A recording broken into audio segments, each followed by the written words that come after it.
Hi, this is Carol from Inspiredby, and if you'd like to see how I transformed this Dollar Tree eggs into this beautiful Glam egg, stay tuned. Now I'm going to have a list of all the items you will need.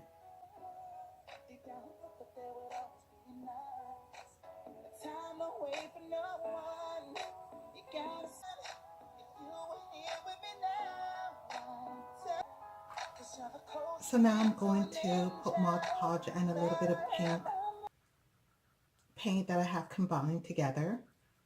And I'm going to just sprinkle the bottom of the egg with glitter.